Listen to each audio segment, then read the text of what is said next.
అందరికీ నమస్కారం. ఈరోజు యుగ పురుషుడు, కారణ జన్ముడు, నట సార్వభౌమైనటువంటి స్వర్గీయ శ్రీ నందమూరి తారక రామారావు గారి యొక్క 29వ వర్ధంతి సందర్భంగా వారిని జ్ఞాపకం చేసుకుంటూ వారు సూచించినటువంటి విషయాలు, వారు జీవిత పయనంలో సినిమా హీరోగా అలాగే తెలుగు వారి యొక్క ఆత్మ గౌరవాన్ని కాపాడినటువంటి గొప్ప వ్యక్తిగా వారు ఏది ఆదర్శవంతంగా అందరికీ భావితరాలకి ఒక కార్యాచరణ చూపించారు. ఎక్కువ గుర్తు చేసుకుంటూ ఉండాలి.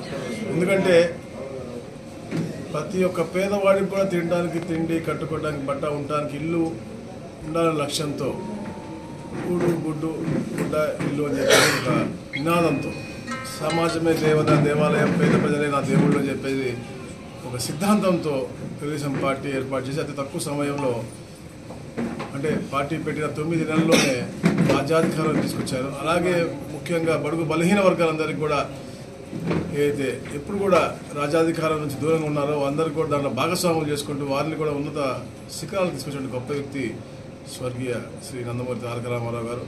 వారి యొక్క ఆశయాలు ఎప్పుడు కూడా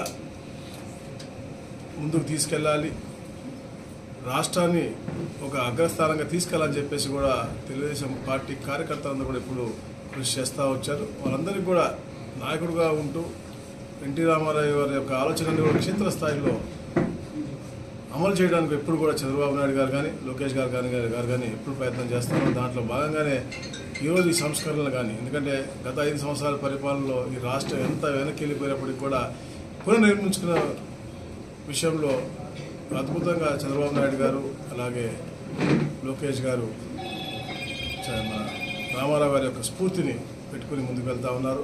మాకు అండగా కూడా మనం ఉండాల్సిన అవసరం ఉంది. ఎందుకంటే మనం చూస్తూ ఉన్నాం ఉద్యోగ అవకాశాలు, అలాగే ఈ రాష్ట్రాన్ని పునర్నిర్మించుకుంటూ రాజధాని నిర్మాణం, అలాగే పోలవరం నిర్మాణం, అలాగే ఈరోజు నూతనంగా నదుల అనుసంధానంలో చరిత్రలో ఎప్పుడు ఊహించని విధంగా బంక్చర్లది కానీ ఇవన్నీ కూడా రామారావు గారు ఏదైతే రాష్ట్రానికి మంచి చేయాలని చెప్పి తపనతో ఆ రోజు పునాది వేశారో, బీజం వేశారో, ఇవన్నీ కూడా వాటి యొక్క ఫ్రూట్స్ అని చెప్పేసి కూడా మేము తెలియజేస్తా ఉన్నాం.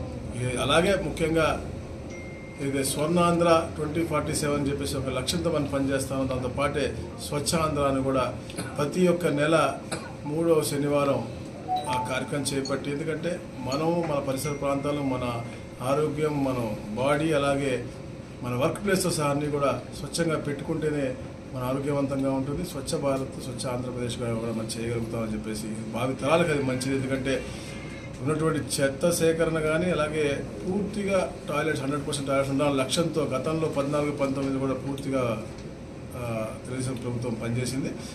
ఈ రోజున మళ్ళా కూడా ఎక్కడ కూడా ప్లాస్టిక్ రహిత రాష్ట్రం చేయాలి. అలాగే ప్రతి నెల ఒక సంకల్పం పెట్టుకుని మనసులు వచ్చినప్పుడు ఒకలాగా, ఇంకా విధంగా అంటే ఇలాంటి విషయ జ్వరాలు రాకుండా ఉండే విధంగా ఏం చేస్తే బాగుంటుంది, ఇంకొక సమయంలో ఏం చేస్తే బాగుంటుంది, ప్లాస్టిక్ ఎలా తీసేయాలి, ఇవన్నీ కూడా ఒక క్రమబద్ధీకరణ కింద ఈ కార్యక్రమం చేపడతా ఉన్నారు. ప్రతి ఒక్కరు పాలు పంచుకోవాలి. స్వర్ణాంధ్రని మన స్వచ్ఛాంధ్ర ద్వారా మనం సాధించుకుందాం. భావి తరాలకి మంచి చేసే విధంగా ఆరోగ్యవంతమైనటువంటి వాతావరణం క్రియేట్ చేసుకుంటూ ముందుకెళ్దామని తెలియజేసుకుంటూ జోహార్ అన్న ఎన్టీఆర్.